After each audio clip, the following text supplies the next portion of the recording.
Cheers and welcome to Chicago Reacts. My name is Lauren and today I am going to be discussing Roanoke Gaming's video about The Last of Us and clickers. There will be spoilers in this video, probably very early on, so if you have not played the game, if you just don't watch it. I would say wait until the show has ended if you're just watching the show. If you are watching the show and you've played the game, this is the video for you. I love this game. It is definitely one of my all-time favorite video games. I am currently in a playthrough with a friend. I am going to be playing it again on my own on Twitch as soon as I get the PC version. I have already pre-ordered it, so that will be a thing that happens sometime in March. Next month, I'll be starting to do a playthrough of that. But I really enjoy the Roanoke Gaming's explanations of how this has worked and why it can take over and just the biology of it. I've never been a huge science person, but I really enjoy how Roanoke explains it, and this is something that I enjoy. So it's a good one. But again, there will be spoilers if you are not up to date with what is going on in the game. If you don't know everything, don't watch this. Watch it later. Play the game or finish the show and then watch it. So I'm excited to go. I've got my silent weapon, my quiet. I got my guy. He's ready to go. Yes. I haven't used this sword in a long time, but I did used to use it fairly regularly in a class. Don't worry, I'm not that much of a psycho. But I've got my mostly quiet weapon for that. In the game they use bows and arrows because clickers in here. So I'm really excited. Last time I did the Stalker video and they're in that halfway stage between runners and clickers. They're my least favorite. Because they're difficult to see or find from a distance. Clickers, you can at least usually know they're coming, and stalkers you can't. But anyway, let us go and see the actual morphology of the clicker, I'm sorry. Let's go. As the cordyceps infection continued to creep its way across the planet, humanity began to become more altered by the passing weeks and months. For those unfortunate enough to be infected early, one trip around the sun would yield a creature much stronger than a full-grown man, and the only real answer— Just a year? Really? When did he come up with that information?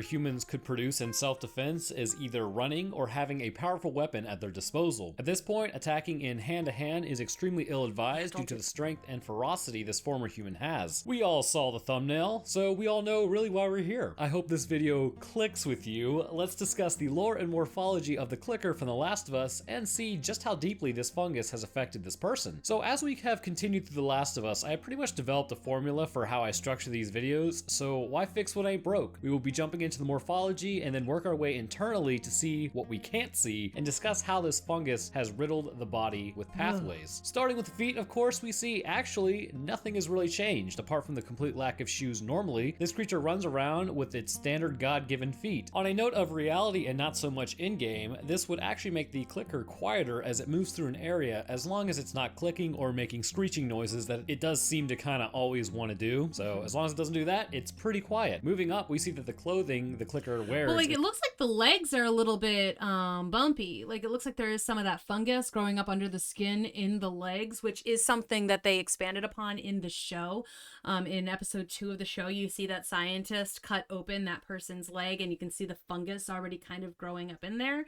But you can kind of see it on their legs. It's actually quite ratty. Definitely see it in their arms. The legs are covered with what's left of pants when they were converted. Again, for a clicker to get to this stage, roughly a year has passed since it was first infected. As such, clearly clothes would not have been changed in any of this process. The legs, if you can see it, appear to be skinned up, but not only that, they also seem to have started growing armor plating that the infected are known for in their later stages. These growths will eventually enlarge, much like that on the head, and cover the body with a thick armor coating. This in turn will lead to its final form, but we will get to that video later on in the series. And even is it the final form? If you've played The Last of Us 2, you know It's not. Moving up to the midsection, we can see more of the fungal armor beginning to grow here. The skin is mostly ashy, and the fungus at this point has many fungal veins growing across throughout the abdominal area. Considering the access to the intestines and subsequent nutrients they produce, it would be imperative for the fungus to reach this area to kickstart the quicker growth. The bloodstream does offer quite a bit of nutrients, but there's nothing quite like going to the source. This is why, as you get more distal from the presumed bite of infection, the fungal veins seem to wane a little bit, but as they reach the abdomen, there are many more growths located in this area. Moving up to the thoracic area, we see that the shoulders and chest sport heavy fungal growth. It appears that the infected have sort of a propensity to go for the neck regions in humans, but whether this is by natural compulsion or driven by the fungus to bite here, it's not really known, because it honestly could just be that this lines up where the mouth is for another human to bite another human's neck. But at any rate, because of this bite, fungus introduced into this area gets a solid foothold and grows quite well here. You can expect the shoulders to sport a lot of the same growth, and as such, this is not really going to be a weak point. This covering is much like that on the bloaters, and to some degree will actually protect it from direct trauma. Moving down the arms, we continue That's why it takes multiple headshots to get these frickers, because I hate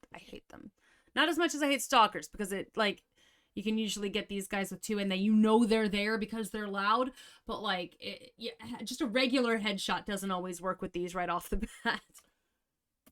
Skin being overtaken by the fungus, but not so much as the shoulders. The skin in this area is also to be expected ashy, but interestingly, you would probably expect the arms to be somewhat emaciated as well as the rest of the body after not having a proper meal for so long. But we will get to why this is the case in a few minutes. Okay. The arms are astronomically powerful. A female infected reaching clicker status is able to overpower most uninfected males and females subsequently quite easily and help that person commit the not alive. Moving back up to the head, we see a person is nothing what they used to be. Every piece of facial humanity this person used to possess has been replaced by the fungus. The mouth of this person has seemingly been cracked in half by the pressure of the fungal growth. As such, the front middle teeth have been separated with the top lip completely missing. This seems to be a cleft palate scenario caused by the growing fungus. Oh my god, okay, so I played this game a bunch. I've never really noticed that. I'm just like, ugh, awful, because I'm always so panicked when I'm getting attacked by a clicker.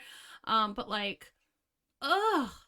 I never noticed that. The teeth are jagged and face more inwards now. As such, they are perfect for piercing tender neck meat. The ears of this clicker are strangely enough present. This may be simply because picking up vibrations of nearby movement has been quite beneficial to this creature, and as such has been deemed useful. The functions of the ear might have been allowed to continue for the benefit of the fungus, and growth was kept to a minimum in this area. But this is not to suggest that this creature is choosing where to grow fungus and where not to, but as when we see anything with natural selection, those with ears still open and not covered may have been more successful at staying alive and hunting, whereas those who had their ears covered up were not as successful and eventually died off. So the ones with the uncovered ears are the ones that we continue to see up and moving around. Then we get to the thing that's actually fairly hard to ignore up to this point: the fungal growth occupying the nasal, sinus, eye socket, and forehead region. Why did this grow there? Was it on purpose? Well, I think I may have an explanation as to why this creature is sporting this look. All throughout the skull, there are sinus cavities. They exist for the most part to make our skulls lighter, so it puts less strain on our necks. There are open areas lined with tissue and are pretty moist, dark, and warm. I know at least one person watching this is internally cringing right now and hates the fact that I just said moist, and also that I just said it again. Anyways, as the fungus spread... Oh, I was just thinking, like, oh, because mushrooms like it when it's moist and dark and warm.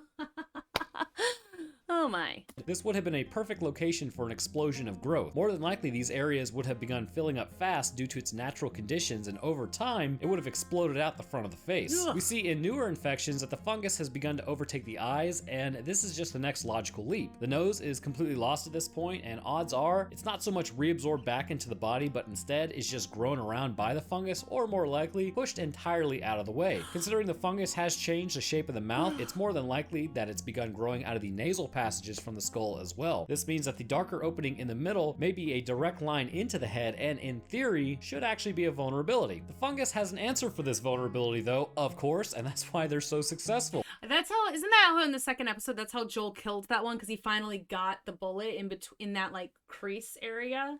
Again, this fungal tissue is quite hard and will break when met with enough force. Something like a bat could in theory break it, but will provide impact compensation. A weaker weapon fired at the head will not penetrate the fungus enough to reach the brain. So essentially, this bloom on its face acts as a second, harder skull to protect the brain and fungus vessel. Another thing to note about the bloom is it seems to direct sound. The clicker gets its name, and this is going to blow your mind, from clicking. This clicking is a primitive form of echolocation that will allow it to see up to a few feet away. Much like how the owl's feathers on its face direct sound so that it can locate prey under the snow, this fungal bloom does the same for the infected, tracking down humans. It may even still direct some sound to the naturally occurring human ears should they still be around. So with everything we covered, what else is there? Well, fungal progression in the brain, of course. So the general running theme as of late has been that there is still humanity in runners, decreased humanity in stalkers, but the clickers have zero humanity left and instead are reduced to rabid, vicious animals. The thing about runners and stalkers is that they will still somewhat fight the compulsion to attack humans, and even in some cases not attack you outright if you get close. But this fungus has presumably destroyed the cerebrum at this point, either by piercing or breaking of the neural connections, or death of the nervous tissue by mechanical pressure. Either way, whatever made this person their human self is no more. To be sure though, the body does still operate, and as such parts of the brain must still be active, and judging by the location of the fungal growth on the face, the frontal lobe is definitely demolished, which I would direct your attention towards a man named Phineas Gage to see the results. Way back in the day, Gage was a very normal man, somewhat a leader, and very level-headed. An explosion actually sent a spike through his brain, separating the frontal lobe in some areas from the rest of his brain. For the rest of his life, he suffered from explosive emotional attacks at random and was never the same. He still lived despite the immense damage to his frontal lobe connection and was able to really just get up and walk around like you or I. This is essentially what has happened to the clicker. The rest of the brain is still there in some capacity, although surely riddled with cordyceps growths between the gyri of the brain. Although I'm pretty sure Phineas Gage was like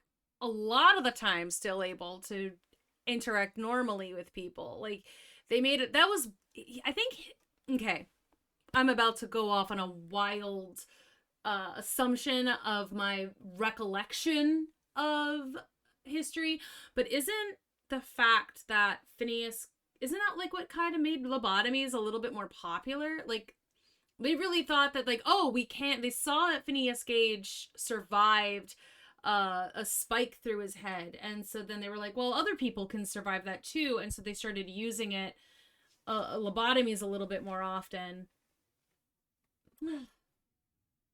I thought that that's what that was. Like they started using lobotomies more often because they saw that it could be survived. And they didn't wait long enough essentially to see that Phineas's changed demeanor often was explosive and angry, so then they would take, they would just lobotomize you by like making you more, they thought it would make you more complacent. You know what? We're all gonna take a drink for that, because I feel like I've vastly misremembered that. Phineas Gage and his connection to lobotomies.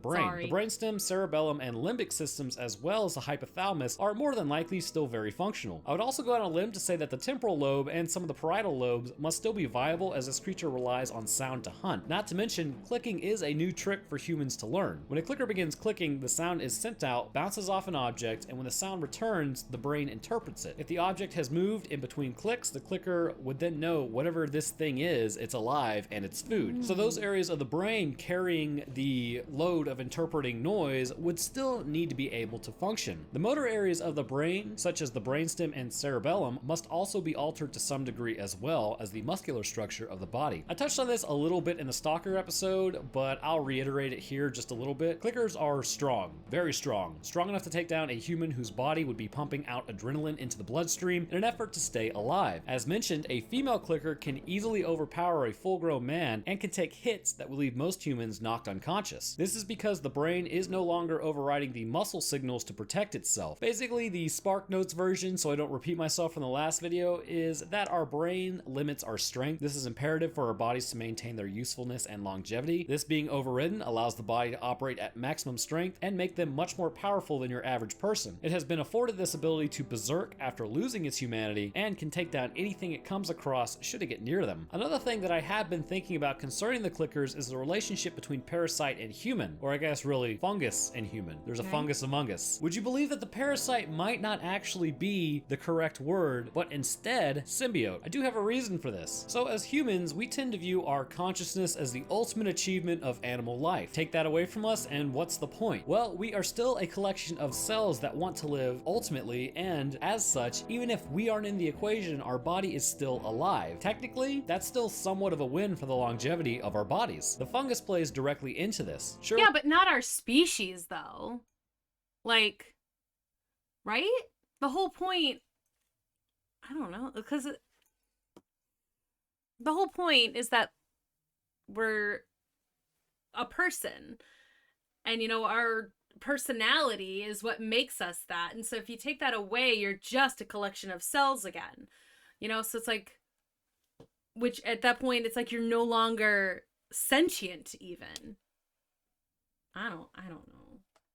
At first, it would invade our bodies and override our brains and take our consciousness, but in return, it feeds our bodies. Much like how at the beginning humans were more than likely feeding the fungus nutrients by eating others, and as our bodies broke down the consumed tissue, the fungus then returns the favor as food becomes more scarce. Supposedly, the clicker has been alive for roughly a year to reach this point. Its body does not seem to be suffering the effects of malnutrition, but instead appears to be roughly its same size. What has seemed to change is that the body is now covered with a fungal tissue on the surface. This fungus in return must be producing glucose for the body to continue working somehow. This has allowed the person to go long periods of time without starving, losing bodily functions, or dropping out from lack of nutrition. Another interesting possibility because of the cordyceps is actually the fungus might be producing antibiotics in the body, taking over the role of an immune system, seeing as the human immune system would have become quite suppressed after the invasion of the fungus. So if you take a step back and look objectively, this may actually be equally beneficial for both the fungal cells and the human cells, but not for our consciousness or humanity. Not for I will say ourselves. this is extremely short-term gain at the cost of long-term stability, because once these creatures are gone, the fungus will lose the ability to spread with such fervor. Overall, the clicker is a creature who has the ability to berserk, bite, and convert most humans it comes across. The fungal infection has spread so deep in this person that they are no longer human, and all their humanity has been lost. As such, they have become stronger, though again, oddly enough, this is really a symbiotic relationship between the two, and is much less parasitic than you might think. So anyways, thanks for watching, guys. I hope everyone enjoyed my video on the clickers from The Last of Us. Looking forward to what we might get to see in The Last of Us 2. Maybe some new variants. That would be pretty cool. Anyways, leave a like and consider subscribing if you enjoyed. Also hit that stupid bell to stay updated. I will drop my Twitter, Patreon, Discord, and merchandise links in the description if anybody is interested in that. And I'd like to thank a few of my patrons. Our astronauts are It's Not a... So he's got some fun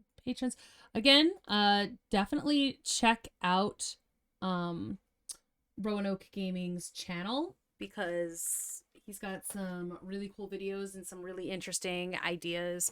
I don't know that I would agree with the clicker thing, with this being symbiotic, because at least in my recollection of science, like, symbiotic relationships between creatures are equally beneficial to both creatures. So like, this is definitely more beneficial to the fungus in general, because like the human is lost. So like a proper symbiotic relationship is like that bird that hangs out with the rhinos, right? Because like the bird gets protection because the rhino is big, and the bird eats the bugs and stuff on the rhino, and so the rhino has fewer parasites, and so they stay healthier. And like, that's an actual, and the bird doesn't bother the rhino or change the rhino in any way.